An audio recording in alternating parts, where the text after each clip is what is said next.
जयंत पाटील आणि बावनकुळेंच्या भेटीनंतर चर्चांना उधाण आले। महाविकास आघाडीच्या नेत्यांनी मात्र प्रवेशाच्या चर्चा आता पेटाळलेल्या आहेत। त्यामुळे जयंत पाटील आणि बावनकुळेंच्या भेटीनंतर आता राजकीय वर्तुळात चर्चांना उधाण आलंय।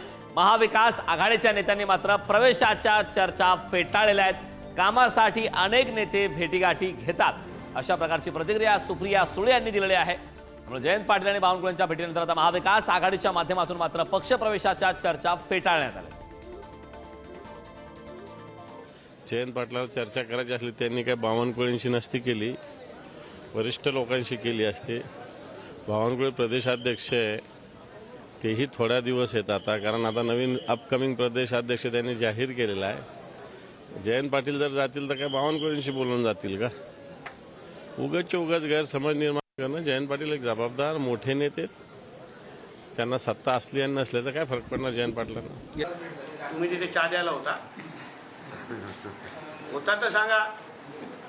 तुम्ही एवढ्या विश्वासाने सांगता तर कधी चहा किंवा तुम्ही बरोबर गेला होतात का? आता जे भेटले त्यांनी त्याबद्दल बोलावं, आम्ही कसं बोलू शकतो ना त्याबद्दल। आणि आज भारतीय जनता पक्षामध्ये येण्यासाठी सगळेच उत्सुक आहेत, मोठी रांग लागलेली आहे। मी स्वतः दिल्लीला 4 दिवस होते, मी 6 मंत्र्यांना भेटले आणि माझ्या तर अर्धा तासापेक्षा जास्त टिकले असतील मीटिंग। मग तुम्ही काय अर्थ काढणार?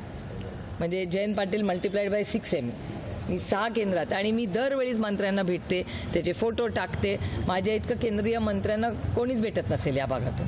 म्हणून अहो, एकदा आम्ही लोकप्रतिनिधी आहोत, मंत्र्यांकडे आमची सगळीच कामं असतात। आता रेल्वे मंत्र्याची आणि माझी सारखीच भेट होते, कारण का माझ्या लोकसभा मतदारसंघातली कामं असतात।